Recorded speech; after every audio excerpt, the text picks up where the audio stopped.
এখন এই ভিডিওতে রিভিউ করব হোক কলর অফ সিনেমাটাকে নিয়ে, ডিরেক্টেড বাই রাজ চক্রবর্তী। শাশ্বত রয়েছেন সিনেমার মধ্যে লিড চরিত্রে, এছাড়া সঙ্গে ওম সাহানি রয়েছে, তারপরে হচ্ছে শ্রেয়া ভট্টাচার্য রয়েছে, জন ভট্টাচার্য রয়েছে এবং আরও অনেকে ছবির মধ্যে অভিনয় করেছেন। তো কেমন হলো এই ছবিটা? কলর করতে পারলো নাকি পারলো না?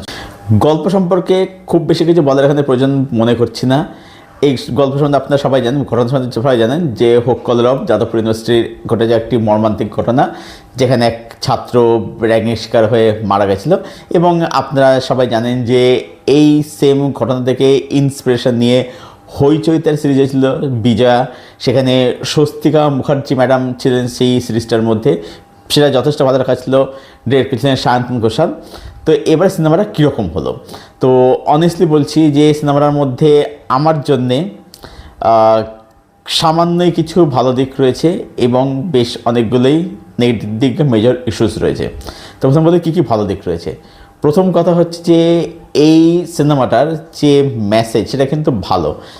যে এই যেটা বলা হয় যে এই যে র্যাগিং যে জিনিসটা আর কি, যে অ্যাকচুয়ালিতে র্যাগিং যেটা অনেকে যারা জাস্টিফাই করে, যেটা আমি নিজেও দেখেছি যে মানে র্যাগিং হচ্ছে মানুষকে মেন্টালি স্ট্রং বানায়, ভেতর থেকে অনেক বেশি শক্তিশালী করে তোলে।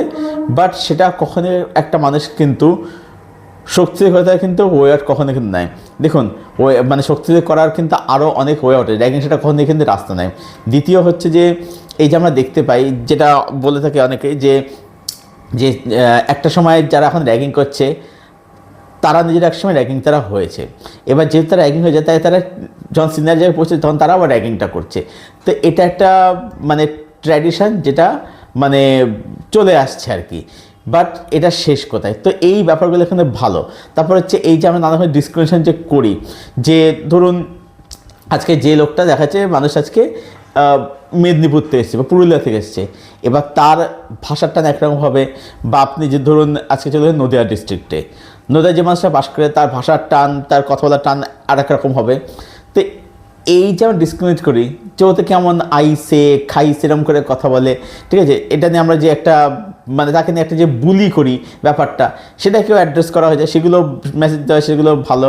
এবং এই যে র্যাগিং ব্যাপারটা, এই যে ডিসক্রিমিনেট ব্যাপারটা, এটা কিন্তু অ্যাকচুয়ালি আমরা কিন্তু মানে বাইনাস কিন্তু ছোটো থেকে করে আসছি। যে ধরুন হয় না যে ক্রিকেট খেলার সময় যেই যা তো তুই গিয়ে বলটা কুড়িয়ে নিয়ে আয়, তো তারপর হয় না যে যে পার্টিকুলার একজন থাকে, দেখবেন ক্রিকেট খেলার সময় কী হয়, ঠিক তাকে দেখবেন লাস্ট ব্যাটিংটা তাকে দেওয়া হয় আর কি, ঠিক আছে। তো এটা তো হয়ে থাকে, এই নানা রকম এই ধরনের যে ডিসক্রিমিনেশন পার্সিয়ালিটিগুলো হয়ে থাকে।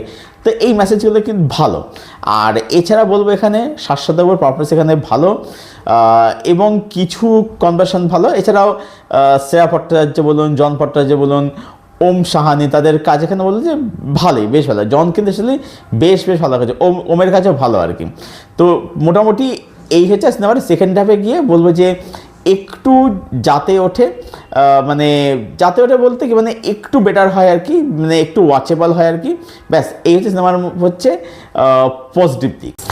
এবারে চলে আসবো এই সিনেমার মধ্যে কোন কোন জিনিস ওয়ার্ক করলো না। দেখুন প্রথম কথা হচ্ছে যে একটা সিনেমার মধ্যে শুধুমাত্র ভালো বিষয়বস্তু হলেই বা সেই সিনেমার মধ্যে ভালো মেসেজ দিলেই সেটা কখনোই একটা ভালো সিনেমা হয়ে যায় না। আসল হচ্ছে এক্সিকিউশন। একটা সিনেমার মধ্যে একটা বেসিক লেভেলের নুয়ান্স থাকতে হয়। এবার এই সিনেমাতে সেটা যে নেই সেটা আমি বলবো না, আছে, তবে সেটা নট এনাফ। সেটা থাকা বা না থাকা সেটা দুই সমান। এই সিনেমার মধ্যে এমন অনেক জিনিসপত্র তোলা হয়েছে যেগুলো কিন্তু আইডিয়া লেভেলে কিন্তু সত্যিই ভালো ছিল, কিন্তু সেটার কোনো প্রপার ভালো কোনো এক্সিকিউশন কিন্তু সেটা একদমই কিন্তু হয়নি। আচ্ছা, এই সিনেমাটার মধ্যে এই যে শাশ্বতবাবু যে চরিত্রটা ক্ষুদিরাম চাকি, যেটা নামটা নিয়ে বিতর্ক হয়েছিল এবং এই যে ডায়লগটা ঝুলানো চলে আছে, ডায়লগটা এখানে বাদ দেওয়া হয়েছে। হ্যাঁ, যাই হোক, তো এইবারে আপনি একটা জিনিস ভালো করে ভেবে বলুন বা সিনেমাটা দেখার পরে বলবেন যে বা টেলস আপনি নিশ্চয়ই দেখেছেন।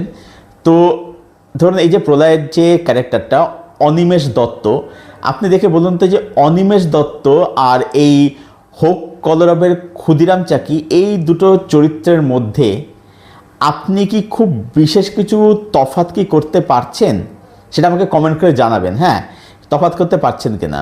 মানে ব্যাপারটা হচ্ছে যেহেতু অনিমেষ দত্ত চরিত্রটার একটা কাল্ট ফলোয়িং রয়েছে, তো চলো এই রকম ক্যারেক্টার বদলে আর একটা ক্যারেক্টার তৈরি করি। এবার এখানে সমস্যাটা কী হচ্ছে, শাশ্বতবাবু পারফরমেন্স ভালো দিচ্ছে, ঠিক আছে, মুভমেন্ট তৈরি হচ্ছে, কিন্তু ব্যাপারটা হচ্ছে যে আপনার এটাও ফিল হবে যে সেই একই ধরনের ক্যারেক্টার, সেই প্রলয়ত্ব তাকে আমরা যেরকমভাবে দেখে এসেছি, আবার সেরকম এটা আপনাদের কোথাও কিন্তু ফিল কিন্তু হবে একটা। দেখুন সব কিছুর লিমিটেশন থাকে। ধরুন বিরিয়ানি খেতে খুব ভালো লাগে, কিন্তু আপনাকে যদি প্রতিদিন যদি ধরুন বিরিয়ানি খাইয়ে যায়, আপনার কিন্তু একটা সময়ের পরে আপনি বিরিয়ানি খেতে কিন্তু মানে একঘেয়ে লাগবে, এবং তখন আপনি বলবেন যে না এবার চলে একটু ডাল ভাত মাছ ভাতই খাবে বা একটু সেদ্ধ ভাতই খাই, তার কিন্তু এই জিনিসটা কিন্তু হবে। সেটা কিন্তু এখানেও কিন্তু হয়। আচ্ছা, এই যে যাদবপুর ইউনিভার্সিটি, যদিও নামটা থেকে যদুপুর করা হয়েছে, এবার দেখুন ব্যাপার হচ্ছে যে শুধু মানে নামের থেকে বা বানানের থেকে শুধু তো বি আর বি বা ভি বাদ দিলে তো এটা চেঞ্জ হয়ে যায় না, লোকে সবই বোঝে আর কি। যাই হোক, পাবলিক অত ড্যাশ নয় আর কি, সি নয় আর কি। এনিওয়ে, তো এবার আপনি দেখবেন, যেটা আমি নিজেও দেখেছি, যে যাদবপুর ইউনিভার্সিটি সম্পর্কে লোকেরা ধারণা আছে যে এই ইউনিভার্সিটিটা থেকে এদের মধ্যে সবসময় শুধু মদ গাঁজা খাওয়া হয়, সারাক্ষণ এখানে ওই ক্যাপিটালিজম, কমিউনিজম, মেটাবলিজম এইসবই সেখানে আলোচনা হয়, ঠিক আছে। তারপরে হচ্ছে এখানে নানা রকম সব সিউডো ইন্টেলেকচুয়াল সেখানে সারাক্ষণ থাকে মদ গাঁজা খায়টায় ওই মার্কস, লেনিন, হ্যান তেন সাথে আলোচনা করে, সেটাই লোকে মনে করে। বা এখানে সবসময় র্যাগিং হয়, বা এখানে সবসময় বিপ্লব, এখানে পড়াশোনা এখন বিপ্লব হয়, এই হয় না চুমু বিপ্লব হয়েছিল, তারপর সে কী একটা হয়েছিল সেই ব্রা বিপ্লব কী হয়েছিল আর কি, এইসব নানা রকম বিপ্লব এখানে হয়ে থাকে আর কি, লোকের এটা ধারণা আছে। এবার ব্যাপারটা হচ্ছে যে যেহেতু লোকের এই ধারণাটা একটা রয়েছে, সেটাকে মানে ওই জিনিসটা ট্রিগার করার জন্যে এখানে এমন কিছু দৃশ্য দেখানো হয়েছে, আপনাদের ইউনিভার্সিটিতে এইরকমই হয়। তাহলে এখানে নিরপেক্ষতাটা তাদের কোথায় রইল? মানে এই ছবিটা এটা কি একটা অ্যান্টি র্যাগিং সিনেমা হয়ে যাচ্ছে, নাকি এটা একটা অ্যান্টি যাদবপুর সিনেমা হয়ে যাচ্ছে? যাদবপুর থেকেও তো আজকে আমি রিসার্চ করে দেখছিলাম যে সেখান থেকে কিন্তু ঋতুপর্ণ ঘোষের ব্যক্তিত্ব সেখান থেকে কিন্তু বেরিয়েছে। ঋতুপর্ণ ঘোষ, পরমব্রত চ্যাটার্জি, স্বস্তিকা মুখার্জি, তারা কিন্তু এখান থেকে পাস আউট, ঠিক আছে। এছাড়া আর অনেকেই আছেন আর কি, মানে উল্লেখযোগ্যরা, এটা অনেকেই এখান থেকে পাস আউট হয়েছে, বড় বড় প্রফেসর বলুন বা নানা রকম সমাজকর্মী বলুন, তারা অনেকে এখান থেকে পাস আউট হয়েছে। তো সেইটাও তো এখানে দেখাতে হতো যে না, এখানে এই সময় এখানে পড়াশোনাটা এখান থেকে অনেক বড় বড় ব্যক্তিত্ব এখান থেকে পাস আউট হয়েছে, তো সেই মিনিমাম রিসার্চটুকু তো দরকার ছিল, তা সেটা এখানে কোথায়? শুধুমাত্র একটা মানে ধারণা রয়েছে, সেই ধারণার ভিত্তিতে লোককে ট্রিগার করার জন্যে, মানে এটা মানে সিরিয়াসলি বলছি যে আমি মানুষ ভাবছিলাম যে এটা অ্যাকচুয়ালি মানে অ্যান্টি র্যাগিং সিনেমা হয়েছে নাকি এটা অ্যান্টি যাদবপুর সিনেমা হয়েছে, মানে এইটা না পাবলিক মানে দর্শকদের এটা না কনফিউশনে পড়ে যাবে আর কি। আর ছবির লুক অ্যান্ড ফিল সেটা না একদমই ভালো নয়, একদমই ভালো নয়। লাস্টের দৃশ্য যেগুলো দেখানো হচ্ছে, সেই দৃশ্যগুলো মানে আপনি দেখবেন সেখানে আপনার মনে হবে যে এটা 26-এর সিনেমা 2016 সালের সিনেমা, আপনার এই ফিলটা হবে। মানে ধরুন প্রলয় আজ থেকে মানে প্রলয় যে সিনেমাটা আর কি, যেটা 2011 না 12 এর সামথিং এসেছিল আর কি, আমার এক্সাক্ট সালটা মনে পড়ছে না আর কি, যাই হোক যখনই এসে থাকুক আর কি। তো সেই প্রলয় যে সিনেমাটা তার লোকের মধ্যে এর থেকে বেটার ছিল। মানে এটা আমার দেখে মনে হবে যে আজ থেকে ঠিক 10 বছর 12 বছর আগে যেরকম লুক অ্যান্ড ফিল হতো রাত্রগুলো সিনেমা, এমনি বাংলা সিনেমার সেরকম লুক অ্যান্ড ফিল এখানে দেখতে পাবেন। সিনেমা টেকনিক্যালি একদমই ভালো নয় আর কি। ফাইনাল ভার্ডিক্ট এটাই বলবো যে হোক কলরব আসলে কোনো কলরবই সৃষ্টি করতে পারেনি। কলরব তো দূরে থাক, একটা সামান্য শব্দ পর্যন্ত শুনতে পেলাম না। এটা হচ্ছে একটা সাইলেন্ট ফিল্ম। সাইলেন্ট ফিল্ম বলতে আমি কিন্তু এখানে ওই নির্বাক চলচ্চিত্রের কথা এখানে বলছি না।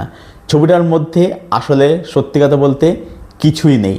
আমি সেই সময় এটাকে সাইলেন্ট ফিল্ম বললাম, মানে কলরব মানে চিৎকার করা, তো চিৎকার তো শুনতে, চিৎকার দূরে থাক, আমি এটা শব্দ শুনতে পেলাম না, সেখানে আমার কাছে সাইলেন্ট ফিল্ম আর কি। রেটিং আমি এটাকে করব 4/10। এটাই ছিল আমার রিভিউ হোক কলরব এই ছবিটাকে কেন্দ্র করে।